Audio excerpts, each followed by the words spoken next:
जसं आपण बघतो की शिवाजी महाराजांवरती पुष्कळ लोकांचा इन्फ्लुएन्स होता. म्हणजे लोकांबद्दल म्हटलं तर त्यांचे आई वडील तर हे आहेतच, पण त्याच्या व्यतिरिक्त पण बाकी राज्यातले वगैरे हे होतेच. पण अदरवाईज महादेव आणि आई भवानी. आई भवानी या दोघांचा खूप जास्त इन्फ्लुएन्स होता. तर तो इन्फ्लुएन्स कसा होता, म्हणजे फक्त धार्मिक होता की एक शक्तिरूपाने होता, कसा होता? बघा कसं आहे की काही गोष्टी मानो या ना मानो या प्रकारामध्ये मोडत असतात. पहिलं म्हणजे हिंदू धर्मालाच आधीपासून देवदेवतांचा हे आहे, एक प्रचंड मोठा त्याला इतिहास आहे की आपण प्रत्येकजण आपापलं कुलदैवत ग्रामदैवत मानत असतो. त्यामध्येही आई भवानी ही महाराष्ट्रातल्या बहुतांश लोकांची कुलस्वामिनी आहे, कुळाची स्वामिनी आहे. आणि महादेव तर सर्वांचे आहेत.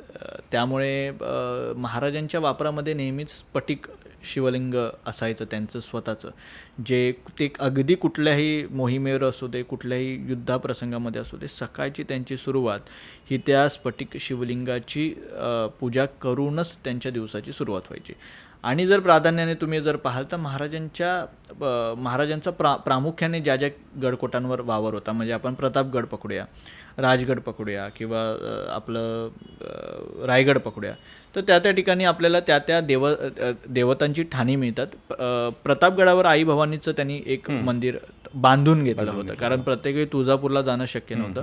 मग पुणे कोकणापासून जवळ काय तर मध्यवर्ती प्रतापगड आहे. म्हणजे तुम्ही पोलादपूरवरून वरती गेलात की तुम्हाला प्रतापगड आहे, पुण्यावरून खाली आला तर प्रतापगड आहे. मग तिकडे आई भवानीचं त्यांनी मंदिर केलं. मग रायगडावर जी तिकडची शिरकाई देवी आहे तर तिचं तिकडे आहे. तुमचं शिवनेरीवर तुम्ही गेला तर शिवाई देवी आहे. तर त्या त्या गडाची देवता तिथे आहेच, आलं लक्षात. आणि आई भवानीचा जो हे आहे, म्हणजे त्यावेळी कुलस्वामिनी म्हटल्यानंतर त्यावेळी मराठ्यांची किंवा बहुतांश सगळ्यांची कुलस्वामिनी होती. तर मग जेव्हा हा मेसेज जातो तिकडच्या लोकांपर्यंत की अरे आई भवानीचा प्रत्यक्ष आशीर्वाद माझ्या राजाला आहे, तर ती लोकांना पण एक ट्रस्ट निर्माण होतो, कनेक्ट निर्माण होतो की अरे जर माझा या देवीचा आहे, त्यांना वरदहस्त आहे, तर मग मी पण त्यांच्यावर विश्वास ठेवला पाहिजे होता. कारण महाराजांना अगदी म्हणजे अगदी सुरुवातीपासून हा सुद्धा एक कन्सर्न होता की लोकांचा विश्वास आपल्या स्वभावातून तर ते करणं, पण त्याला अजून जर ठाम करायचं असेल, म्हणजे तुमच्या जर कोणी जवळच्या व्यक्तीने तुम्हाला सांगितलं की अरे हा चांगला माणूस आहे, तर आपण विश्वास ठेवतो. समोरचा माणूस कसा आहे तो आपल्याला माहीत नाही, पण आपल्या जवळचा व्यक्ती जेव्हा आपल्याला सांगतो की अरे हा चांगला माणूस आहे, तेव्हा आपण विश्वास ठेवतो. तोच प्रकार होता की एकतर पहिलं म्हणजे महादेवाचं की स्फटिक शिवलिंग महाराजांच्या नेहमी पूजेत असायचं.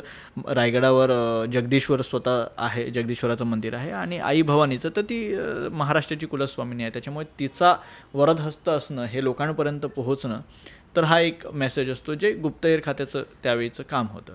तर ह्या दोन्हींचा प्रभाव आपल्याला त्याच्यामध्ये पाहायला मिळतो.